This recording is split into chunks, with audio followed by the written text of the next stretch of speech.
El jueves pasado, el Grupo Asesor Científico Honorario que trabaja junto al gobierno estimó que la pandemia de COVID-19 en Uruguay se encuentra en una situación de relativo control.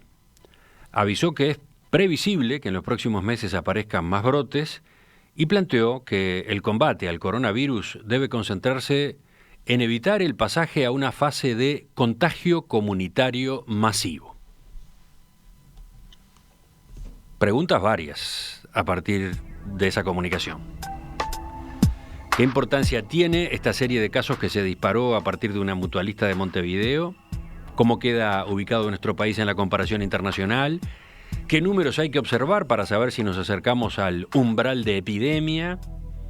Tenemos una muy buena capacidad de realización de test. Ahora, ¿es suficiente el equipo que realiza los rastreos a partir de cada caso? Vamos a conversar de estos y otros puntos con uno de los 3 coordinadores de este grupo asesor, Fernando Paganini, ingeniero y matemático. Ingeniero Paganini, buen día, gracias por acompañarnos. Buen día. Quizás la primera pregunta sea a propósito de usted mismo. La población, me parece, tiende a prestarle más atención a los comentarios que hacen los otros 2 coordinadores del grupo asesor, ¿no? Rafael Radi y Henry Cohen, que son los más cercanos a la medicina. Usted pasa un poco más desapercibido. ¿Qué hace un matemático o qué hace un ingeniero en este grupo? Bueno, muy bien.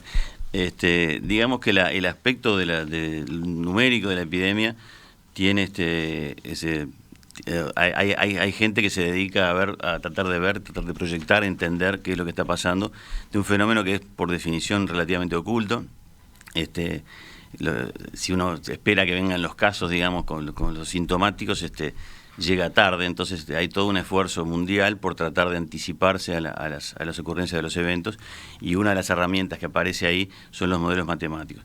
También por el lado de la ingeniería hay apoyos del lado tecnológico, son cruciales para también lograr que ciertas capacidades, como los seguimientos de contactos, etcétera, funcionen bien.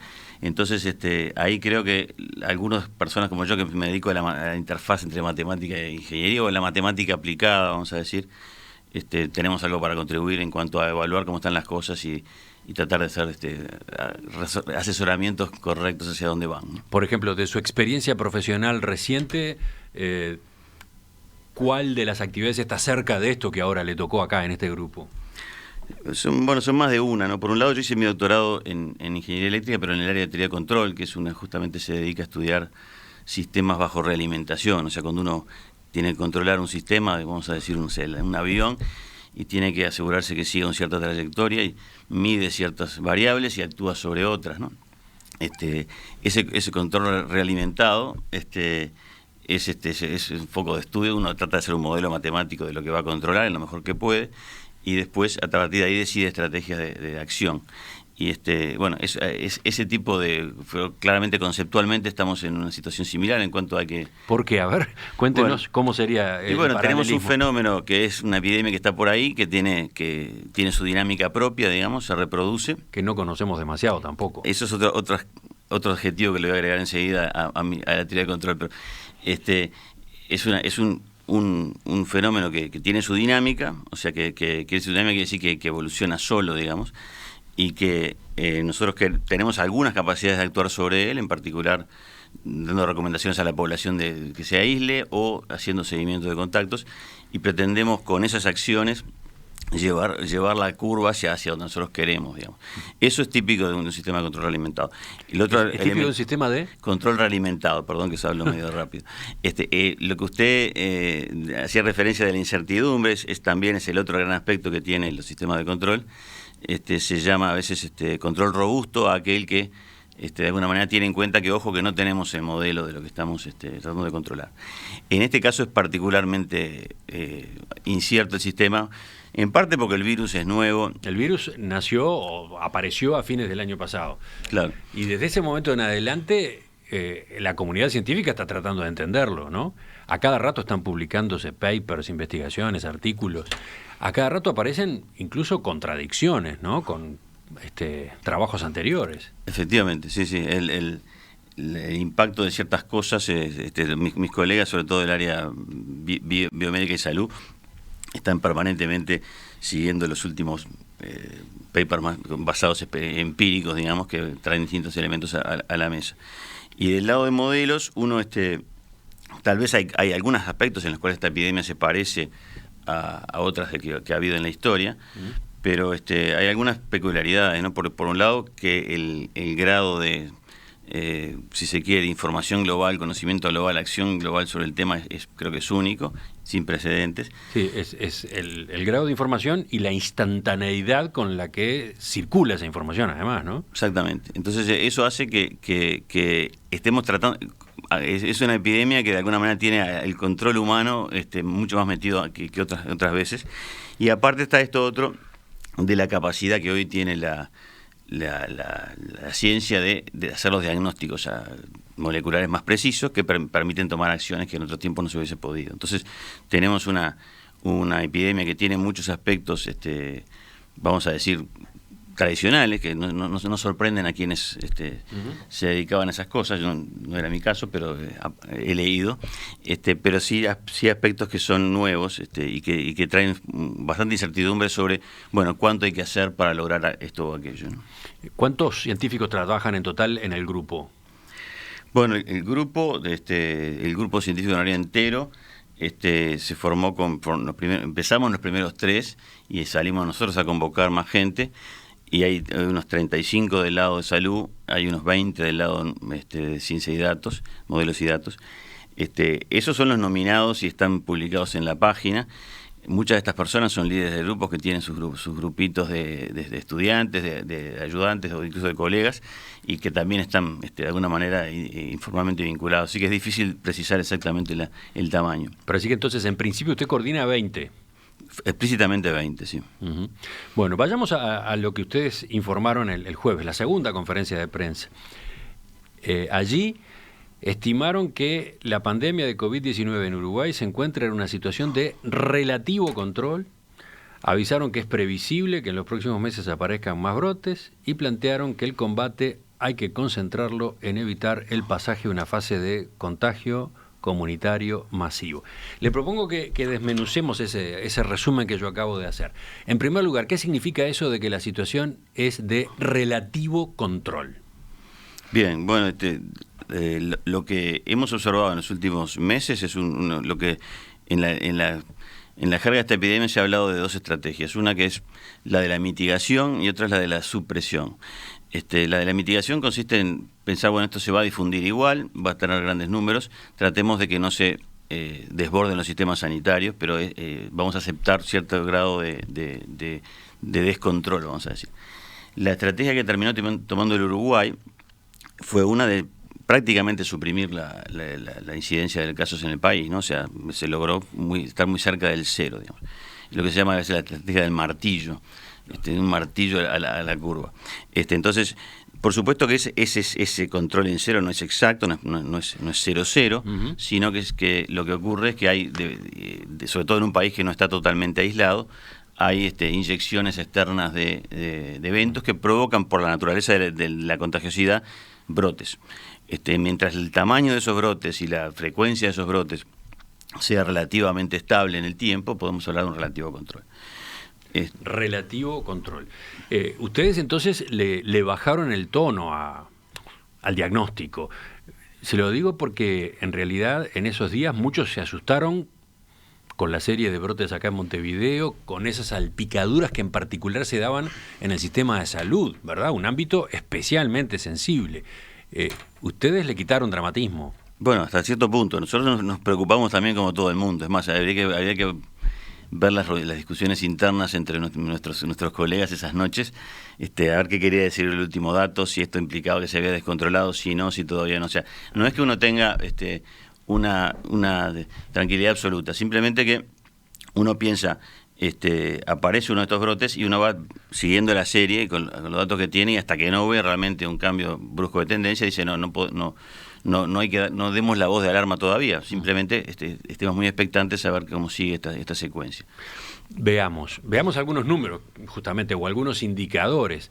¿Por qué ustedes están, entre comillas, relativamente tranquilos? ¿Cómo se ubica Uruguay en la comparación internacional? Bueno, por ese lado justamente es donde hemos caído entre el grupo de países que tienen muy bajos números, o sea, en cuanto a la incidencia por habitante, que no la tengo en este momento en la cabeza, pero por ejemplo el número de muertos por habitante, que son por millón de habitantes, que son 10. Uno hace las comparaciones en Latinoamérica, salvo Paraguay, hay pocos países en ese estatus, internacionalmente lo mismo, ¿no? Entonces se ha dado, y por eso un poco la prensa internacional la tomó el caso uruguayo como ver qué pasó acá, una excepción positiva de la regla. Así que es claro que hasta ahora hemos tenido un estado de relativa, otra vez, de relativa supresión del fenómeno. Pero bueno, ¿qué otros indicadores hay que mirar? Bueno, uno mira mucho la incidencia diaria de casos y su tendencia. El famoso R o R0 de la epidemia dice... R0. Sí. Bueno, R0 sería el R espontáneo de la epidemia, y R es el controlado que uno está observando ahora. Es el número de reproducción, que dice cuántos casos nuevos se generan por cada caso infectado. Eso lo monitoreamos todas las noches, mi colega Ernesto Mordecki lo calcula, y tenemos también una herramienta online que desarrolló Andrés Ferragut, que es otro miembro del grupo, para ir estimando todos los días a ver cómo estamos en el R. Le comento ahí que este es un parámetro que sale de los modelos clásicos de la epidemiología y que funciona muy bien como predictor cuando uno está en epidemias más francas, más desarrolladas. Uno lo calcula para los países que están casi todos los países que tienen mucho más casos que nosotros, y le da valores todos los días muy consistentes y unas curvas muy suavecitas. Uno lo calcula para el caso uruguayo y ve una cosa muy errática, que se pasa un rato abajo, después hay un pico cuando viene un brote. Eso lo que indica es que... ¿Cómo se calcula entonces ese R? Se calcula estimando, básicamente sería, no es tan sencillo de explicar en el aire, pero uno calcula cuántos casos esperaría encontrar esta semana en base a los que tenía la semana anterior. Esa tasa de crecimiento medio, de alguna manera le dice, bueno, esto está creciendo o está estabilizado o está bajando. Hay distintas formas de promediar, distintos ponderadores, pero básicamente es eso. Tiene que tener en cuenta algunos parámetros propios de la incubación de la enfermedad, o sea, de cuándo se revelan los casos respecto al contagio anterior. Entonces se ajusta en base estadísticamente a los datos, pero también usando parámetros que la literatura nos da sobre la enfermedad. Entonces con esa información uno estima, bueno, cuál es la tasa de reproducción que estamos observando en el Uruguay. No depende solo de la enfermedad, depende mucho de la conducta de las personas, ¿no? Si uno viera un valor muy consistente, podría ser proyecciones relativamente firmes de lo que va a pasar en 2, 3, 4 semanas. Cuando uno está en una situación como la nuestra, donde hay brotes que suben y bajan y muy cerca de los números bajos del cero, lo que el estimador también tiene mucha variabilidad, lo cual nos hace menos capaces de predecirlo. Por otro lado, nos dice que estamos en valores relativamente buenos de la epidemia. Si cuando uno lo puede predecir mejor, muchas veces es cuando ya la cosa está bastante mal, digamos. Entonces ese es un poco el consuelo que uno tiene.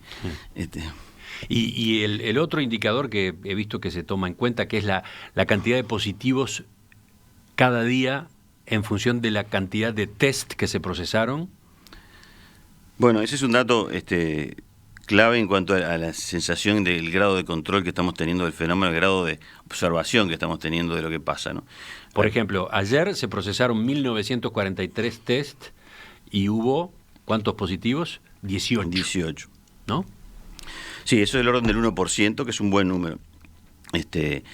Comparando internacionalmente, los países andan bastante más arriba que eso. Y Uruguay mismo, en los primeros tiempos que empezó a testear, cuando teníamos pocos test disponibles, yo ayer fui a mirar al principio de todo, la primera vez que se los informes del SINAE decían, bueno, se procesaron tantos test. El número de positivos era comparable al de los últimos días, 20 y algo por día, pero el número de test eran 200, 10 veces menos más o menos. Entonces, eso que decía que, bueno, que estábamos encontrando esos casos que se reportaban, pero así nos hacía sospechar a los que estábamos del lado mirando la epidemia de que había otra cantidad que no estábamos encontrando. Siempre alguno de esos va a haber, pero hoy por hoy tenemos la sensación de que lo que pasa está bastante medido, digamos. En síntesis, entonces, relativo control. Sí. Otra vez, sujeto a... este fin de semana, la semana pasada tuvimos un día de 30, bueno, ahí la cosa es un parteaguas. Si esto sigue para arriba, la conversación cambia, ¿no? Pero en la medida que seguimos en 20, 18, bueno, estamos en un relativo control. ¿Y por qué es previsible que en los próximos meses aparezcan más brotes? ¿Cómo se evita llegar a la fase esa de contagio comunitario masivo? Vamos a conversarlo enseguida en la segunda parte. El combate en Uruguay a la pandemia del nuevo coronavirus tiene como eje central las recomendaciones que elabora un grupo de científicos que de manera honoraria colabora con el gobierno. Uno de sus 3 coordinadores es el ingeniero y matemático Fernando Paganini. Con él estamos conversando esta mañana a propósito de cuál es su rol en esta campaña y sobre cómo estamos y especialmente qué puede pasar, cuáles pueden ser las situaciones que se nos den de ahora en adelante. Yo le pedía, doctor Paganini, que nos detuviéramos en ese panorama que ustedes trazaron el jueves en la conferencia de prensa. Situación de relativo control. Ahora, también dijeron que es previsible que en los próximos meses aparezcan más brotes. ¿Cómo es esto? Y bueno, este tipo en la medida que uno tiene inyecciones de algunas de las fronteras, ¿no? De hecho, estos días, además del brote metropolitano iniciado en el centro de salud, se han ido observando unos pequeños casos que van entrando de Chuy, de Salto, etcétera. Eso no va a parar. Algunos camioneros que han pasado, en fin. O sea, y cada uno de esos, en la medida en que sea identificado inmediatamente, bueno, no puede hablarse ni siquiera de brote, pero si de vez en cuando, aleatoriamente, uno va a llegar tarde a algún diagnóstico de esos y va a haber algún tasa de contagios localizada. En la medida en que uno lo identifique y lo siga en forma agresiva, bueno, se quedará en un brote. Pero eso se debe a que tenemos fronteras por las cuales hay movimientos pese al cierre general, ¿o se debe a que con las aperturas que se ha ido resolviendo se corren riesgos? Bueno, un poco de las dos cosas, ¿no? Pero las fronteras son algo permeables porque alguna gente se deja entrar, no es lo mismo que ser una isla como y en cuanto al nivel de actividad, claramente es mayor. Eso lo que afecta es el posible contagio de esa persona que se escapa del radar, el posible círculo de contagio. Sobre todo hemos observado el tema de que muchos de los principales, todos estos brotes han ocurrido en contagios en espacios interiores, ¿no? En la medida que se cuela una persona en una situación de intercambio en un espacio interior por bastantes horas con otras personas, ahí es donde pueden ocurrir diseminación un poco más grande, ¿no? Un poco en los centros de salud pasó eso. Entonces, si se quiere, el gran mensaje es no tanto de repente en la vía pública, pero cuídese sí mucho en espacios interiores con la cantidad de gente que junta, las medidas de protección y de distancia que tiene cuando está reunido, incluso a conversar, hoy en día se considera conversar muy cerca uno del otro, es una cuestión de riesgo, ¿no? Ajá. Lo que usted dice es, los brotes van a pasar porque tenemos ingresos, bueno, de la frontera con Argentina, la frontera con Brasil, que es mucho más permeable todavía, y por otro lado, porque al no estar en un régimen de confinamiento, al haber ido habilitando aperturas, hay situaciones de riesgo, y usted se focaliza sobre todo en las que ocurren en encuentros en espacios cerrados. Aparentemente todos los brotes que hemos observado en Uruguay hasta la fecha, que son 6, vamos a decir, tuvieron ese denominador común, ¿no? Se lo pregunto porque está muy presente la observación de lo que ocurre en la Rambla, en los parques, ¿no? Sí. Obviamente ahí no hay que descuidarse, pero ese no sería el lugar más crítico. Esa ha sido nuestra impresión y la hemos ido fortaleciendo a lo largo del tiempo, que no nos parece que, obviamente si hay un grupo de batucada, que el otro día escuché uno, todo el mundo junto mucho tiempo, bueno, eso es ya estamos en una cosa de mayor riesgo, pero lo principal que ha ocurrido es que los brotes se han desarrollado en espacios interiores. ¿Sí? ¿En una reunión familiar incluso? Algunas. ¿En una reunión de amigos? Bueno. ¿En una reunión de trabajo? Los que están identificados tienen más que ver, bueno, los últimos 2 grandes han sido en centros de salud propiamente dicho, ¿no? Así que Lo de los amigos no tengo documentado, después del brote inicial, el evento social, pero bueno, si esto sigue y sobre todo si la gente no es media permisiva respecto de ese tipo de reuniones, es esperable que alguno de estos se ocurra, ¿no? ¿Cuántos metros cuadrados por persona sería recomendable en un espacio cerrado? Pregunta en este momento un oyente, bueno, Héctor.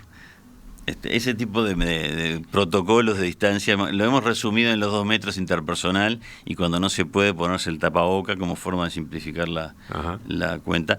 Pero como decía Rafael Radi alguna vez, importan también los metros cúbicos. Una cosa es estar al aire libre, otra cosa es estar acá adentro, en fin. Así que nosotros creo que estamos a 2 metros más o menos. Ahí ahora. Estamos, justito. Hemos tomado las precauciones, como vio, alargamos la mesa. Esta no es la mesa original, justamente para cuidar este aspecto. Pero entonces, a ver, si entiendo bien, al comienzo de la emergencia sanitaria, la preocupación principal era que la cantidad de enfermos de COVID-19 graves, esos que requieren atención, no fueran a superar la capacidad del sistema de salud, ¿no? Al principio mirábamos ese factor. Sí. Hoy esa posibilidad parece lejana, ¿no? Ayer veía los números que difundió el SINAE, con 210 casos en total activos, teníamos 5 en CTI y 0 en cuidados intermedios. Estamos lejos de la capacidad de camas en CTI, ¿no? Muy lejos. Efectivamente. La impresión inicial era un poco la de... esto puede crecer a una epidemia con circulación grande en la comunidad, en cuyo caso el peligro principal es que la cantidad de casos simultáneos sea tal que que los CTI se desborden. Y eso fue lo que observamos en Italia, lo que observamos en España, y un poco lo que provocó nuestra reacción natural, tanto a nivel de gobierno como a nivel individual de los uruguayos. O sea, el acatamiento fuerte a las medidas de distanciamiento inicial se basaba en que no sabíamos realmente con qué estábamos lidiando. Ese acatamiento fuerte, tan temprano en la epidemia, produjo consecuencias mucho más drásticas que las que produjo en Italia. En Italia logró finalmente mantenerse entre los CTI después de un desborde inicial. Aquí logró la supresión casi completa del fenómeno, y hoy por hoy tenemos muy pocos casos de CTI. En el interín, además, el sistema de salud se pertrechó, ¿no? Se dotó de mayor capacidad también, eso jugó. Eso era un argumento para ser drásticos al principio, porque ganábamos tiempo para pertrecharnos, pero después nos encolosinamos cuando vimos que podíamos llegar a un estado cercano a cero y relativamente estable, y todavía estamos ahí, pero entonces ahí empezamos a pensar, qué otros cuellos de botella puede haber para mantener ese estado. Y ahora la preocupación es que la cantidad de brotes vaya a superar la capacidad de rastreo de antecedentes. Por ahí estamos. Eso nos hemos identificado, sobre todo en la gente del grupo mío, del área de datos del grupo asesor, como un factor de riesgo que hoy por hoy lo vemos más claro, que es el nivel de circulación comunitaria, es ese el cual tengo tantos casos por día que realmente no me da para cada caso seguirle todos sus contactos, no tengo capacidad operativa para eso. En ese caso, la única herramienta que me queda es la otra, que es la de volver a confinar en cierto momento las actividades. Y eso esperemos no tenemos que hacerlo, pero si tenemos que hacerlo habrá que hacerlo. Lo que hoy por hoy lo que permite evitar ese estado es, dado que hay relativamente pocos casos, cuando aparecen, ser muy muy rápido en identificarlos. O sea, rastreo, testeo y aislamiento son las 3 palabras, ¿no? Encontrar quiénes son, testearlos para ver si efectivamente son, y los que son, aislarlos 2 semanas en cuarentena. A ver, me gustaría de nuevo ir por partes. Hace un par de semanas entrevisté acá a Matías Arim, doctor en Ciencias Biológicas, que integra el GIAD, Grupo Uruguayo Interdisciplinario de Análisis de Datos de COVID-19. Ellos coordinan con ustedes. De hecho, Matías es uno de los asesores del grupo del GACH. Yo cuando empecé la actividad invité a unas cuantas personas del grupo GIAD, que ya era preexistente. El grupo GIAD es más grande, pero invité a varias personas a integrarse al grupo nuestro, y Matías es uno de ellos. Bueno, ellos caracterizaban la situación así, decían: baja prevalencia de casos de coronavirus, tasa reducida de contagios, surgimiento cada tanto de brotes en distintos puntos geográficos que han sido contenidos. pero advertía, la experiencia internacional indica que las mismas medidas que contienen la enfermedad cuando los infectados están debajo del umbral de epidemia ya no pueden frenar el contagio después que se pasa ese umbral. Y entonces se produce un crecimiento del número de infectados que se da a ritmos exponenciales o similares. En definitiva, estamos hablando de lo mismo, entonces. Sí, estamos hablando de lo mismo. Ustedes dicen que hay que evitar que se llegue al contagio comunitario masivo. Ellos dicen o decían que había que evitar el umbral de epidemia. Sí, digo, temas terminológicos, pero sí, los modelos que estudió Matías se explicitaba que había un margencito de estabilidad cercano al 0 caso que se lograba, estaba realmente basado en esta estrategia de rastreo y aislamiento de contactos, que si uno eliminaba o desbordaba la capacidad de aislamiento de contactos, ya estábamos en la situación más clásica de una epidemia diseminada, que es la que yo le decía antes, que los modelos más clásicos predicen mejor, ¿no? Sí. Es entrar en la etapa de descontrol. De descontrol, sí, o digamos que para el control ahora hay que recurrir, entonces ahora, como han recurrido a los países más afectados, como Italia, etcétera, a medidas más drásticas, y eventualmente logran el control, pero aún con un impacto mucho mayor, ¿no? Uh-huh.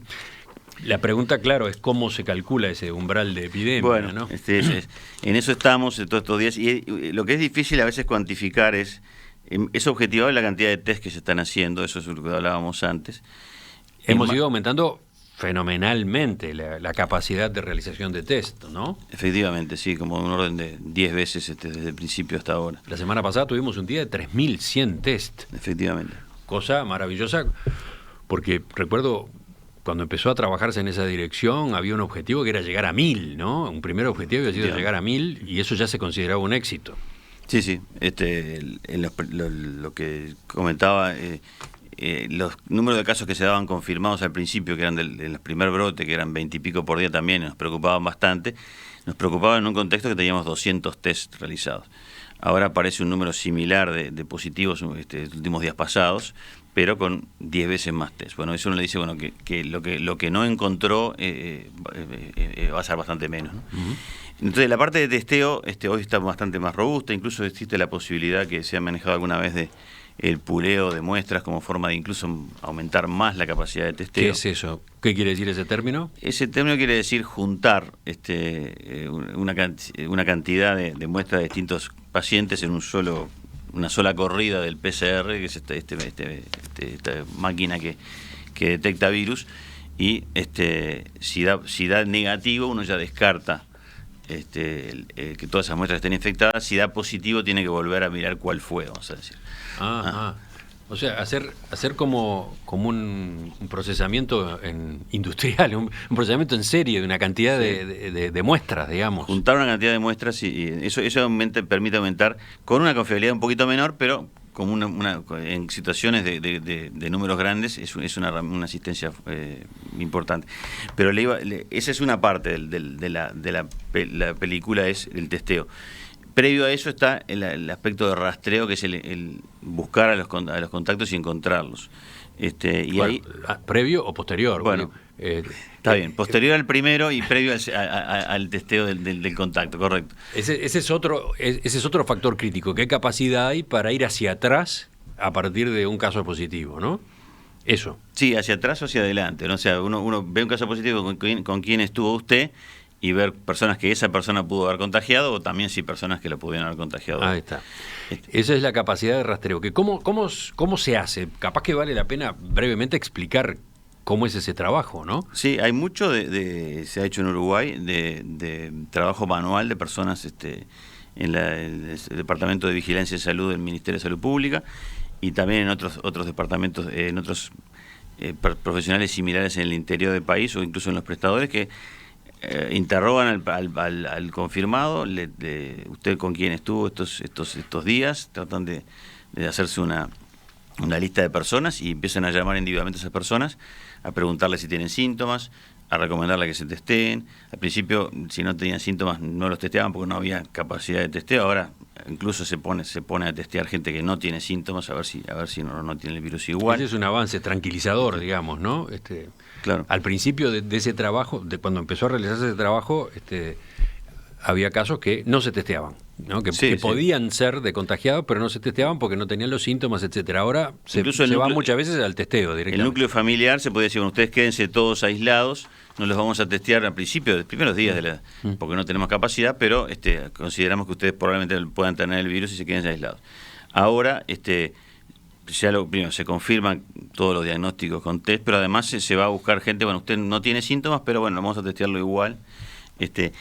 Los números de testeos que dieron asintomáticos en el brote en los últimos 2 días, me llegaron anoche el informe, eran incluso un poco más de la mitad de los test que hicieron, de esos 18 o 27, eran gente que no tenía síntomas. Entonces estamos realmente llegando más lejos en la búsqueda que casi nunca antes. Y eso es muy importante, ¿no? Eso es muy importante. Detectar que alguien está contagiado pese a que no tiene síntomas es implica una posibilidad muy interesante de frenar la ola, ¿no? Esa es la clave de frenar. Entonces, porque esa persona iba a andar circulando, esa persona iba a andar efectivamente infectando. Al haberse comprobado que tiene COVID-19, se lo manda a cuarentena, etcétera, se lo saca de circulación, ¿no? Exactamente. Entonces, el trabajo es mucho de personas llamando por teléfono aún todavía. Rastreadores. Se ha instalado ese término, ¿no? Rastreadores. Son como detectives, una cosa por el estilo, ¿no? Bueno, y entonces la pregunta es, ¿estamos suficientemente equipados en esa materia? Bueno, nosotros consideramos que este era el momento en el cual se podía había que hacer un refuerzo de ese lado, porque otra vez es una cosa de relativo bajo costo, es poner más gente a rastrear. Y comparado con la otra cara, que sería una medida de confinamiento global para una vez que la cosa se salió de los límites, ¿no? Entonces estuvimos haciendo recomendaciones en ese sentido, y como comenté en la conferencia de prensa, ya se nos anunció la semana pasada que había un refuerzo de personal contratado por el propio ministerio para hacer esta tarea, que incluso está el call center Accesa, que es propiedad de Antel, que tenía gente a disposición para esto, que estaban entrando en funcionamiento el fin de semana. O sea que de alguna manera estas capacidades que nos van a dar más margen de maniobra están llegando en estos momentos a la cancha. Hay otras partes. Recuerdo en la entrevista con Matías Arim, lo que aparecía era la advertencia. Hasta ahora hemos rastreado bien, pero a partir de un panorama en el que se dan simultáneamente pocos brotes.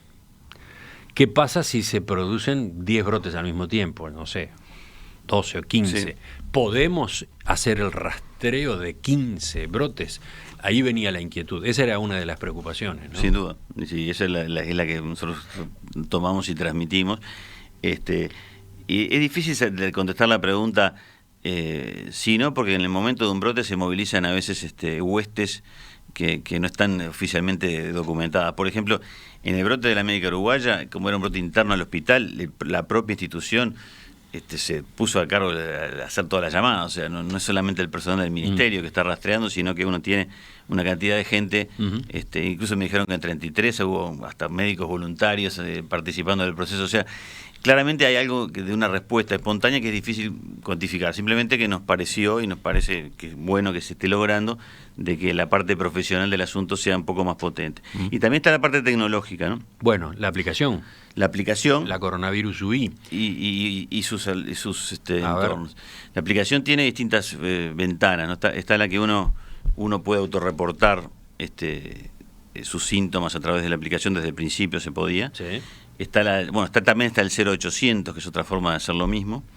Y después apareció la aplicación de contact tracing de Google y Apple, que es a través de Bluetooth detectar personas con las que uno estuvo cerca. Toda esa información está hoy por hoy fluyendo a las plataformas de AGESIC. Pero de la aplicación está fluyendo poca información por ahora. Poca por ahora. Hubo un caso el otro día que finalmente encontró que he estado en contacto por la aplicación. No, pero mi pregunta es, ¿eso no se debe a que hay poca gente que ha bajado la aplicación y a su vez de la que ha bajado, poca gente tiene activadas las alertas? ¿Cómo está evolucionando eso? Sí, eso es un aspecto que claramente hay que reforzar.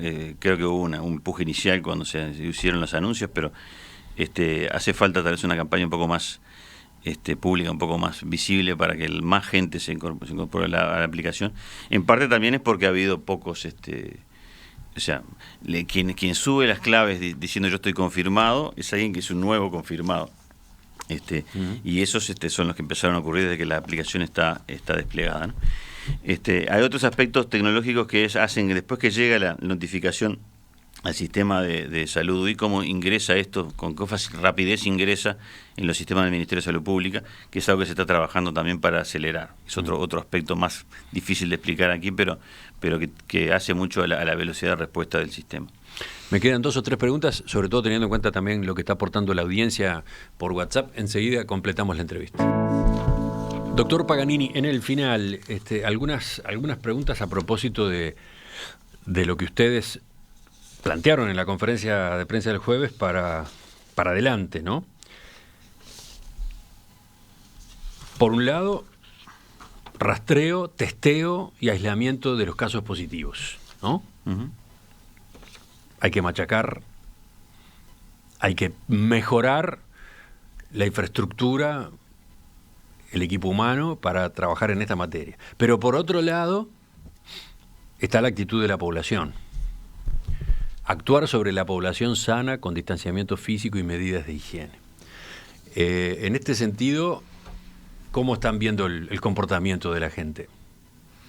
Bueno, ahí somos observadores, casi como cualquier otro ciudadano, en cuanto a que no sé, miramos la calle y observamos también, nos llegan cuentos de en tal lugar ocurrió tal cosa. Creemos que hay disparidades, ¿no? Hay cierto nivel de control de gente que se cuida, pero sí hay había habido una relajación de actitudes un poco, sobre todo en el tema de reuniones sociales y fiestas y cosas así, o juventud, digamos. Pregunta un oyente, ¿por qué no se pone el énfasis directamente en la mascarilla? Directamente la mascarilla. Bueno, estamos tratando de poner más énfasis en la mascarilla. Sí. Lo que dice el oyente es que la distancia de 2 metros no es fácil. En cambio, la mascarilla, si se utiliza efectivamente, si está asumida, es la barrera que bloquea, digamos. Concuerdo, ¿no? con el oyente, y de hecho el profesor Cohen el otro día trató de levantarle el perfil a la mascarilla. Un poco lo que enfatizó los 2 metros fue la campaña publicitaria que hubo, que mencionaba más que nada los 2 metros, se le daba más nivel a los 2 metros. Pero sí, la evidencia se acumula de que las mascarillas son muy efectivas y son muy recomendables. Sí. ¿Y conviene seguir abriendo sectores de actividad? Bueno, el momento actual sería el momento de esperar que este brote que observamos sobre todo porque es metropolitano, ¿no? Y ahí es más difícil garantizar que quede confinado al sector salud, por ejemplo, ¿no? Porque entonces el fútbol ya tiene fecha para volver pero sin público, a los partidos sin público, pero digamos ya con una formalidad y una frecuencia importante, más allá de estos amistosos que se están jugando ahora. El teatro espera ansiosamente la apertura. ¿Qué hay que hacer? Sí, nosotros lo que nuestro rol en esto ha sido, por un lado, y esto es más que en la órbita mis colegas del área de salud, es evaluar los protocolos que se plantean sobre cómo funcionar en estos sistemas, tratando de emitir recomendaciones a favor de o en contra de cierto protocolo de accionar. Y de hecho no somos el primer filtro, ¿no? Primero el protocolo va al Ministerio de Salud Pública, después vuelve a la OPP y después nosotros, la OPP les consulta, sobre todo a Radia y a Cohen, qué piensan de ese protocolo. Eso ha sido la operativa. Después la decisión final de las fechas, por ejemplo, nosotros nunca hemos manejado nosotros las fechas de aperturas estas que se han manejado, la del fútbol o ninguna otra. Entonces, por eso prefiero no comentar sobre fechas, simplemente que el cómo se puede abrir es una, y el otro mensaje que hemos transmitido desde el principio. Pero sería conveniente en este esta instante, situación que ustedes describen como de relativo control, ¿sería conveniente abrir más más rubros? Bueno, nuestra posición es, estamos muy expectantes de este brote actual, cómo evoluciona en la próxima semana o dos para ver si no hay que decir. Habría dos cosas. Una sería postergar algunas aperturas, otra sería retroceder en las que ya se hicieron, ¿no? Creemos que lo segundo todavía no merita. Si hubiese que postergar algunas aperturas adicionales, es algo que conversaremos con el gobierno. En este momento no tenemos definición al respecto. Pero lo acaba de decir, la eventualidad de tener que retroceder, de tener que cerrar alguna que se abrió, existe. Existe, sí, siempre existe. Debería funcionar eso como escarmiento. Como una advertencia, como una amenaza, ¿no? Pórtense bien, sería el mensaje. Sería el mensaje, sí. Pórtense bien. Miren que podemos llegar a tener que cerrar algo. Sí, incluso lo que se desprende de esos comentarios que usted citó de mi colega Arim, es que a veces se observa, después de pasado el cierto umbral, un nivel de una conducta que ahora era segura pasa a ser no alcanzar, digamos. Eso sería realmente penoso que ocurriera, porque el nivel de actividad que hemos logrado, que no es normal, pero es bastante mejor que en otros lados, que no pudiera sostenerse eso sería realmente una lástima. Entonces, en ese sentido, hay que estar muy vigilantes. Sí, porque de por medio, casi no hemos hablado de eso, están los trastornos psicológicos, sociológicos y económicos, ¿no? Por ahí va la presión fuerte para la reapertura. Sin duda, y de hecho cuando se pasa un periodo largo con cerca de 0 casos, como tuvimos en junio, empiezan las llamadas, eso no sé a nosotros directamente, pero sabemos que al gobierno le llegan las presiones, bueno, por favor, cuando me toca a mí. Y nuestro mensaje ha sido desde el principio, y eso sí, basado un poco en nuestro sentido de la epidemia en sí, es que uno tiene que hacer las cosas escalonadas en el tiempo, sobre todo porque de esa forma sabe, digamos, evita el desborde por haber abierto todo al mismo tiempo. Uh-huh. Y eso evidentemente genera algunas injusticias o asimetrías de a quién le toca primero y quién después. Eso felizmente no está en nuestra órbita, pero sí, necesariamente hay que ir con pasos lentos. Doctor Fernando Paganini, ingeniero, matemático, gracias por acompañarnos esta mañana. Volvemos a conversar en cualquier momento. Gracias. Ya volvemos al terreno político con el sacudón de las últimas horas.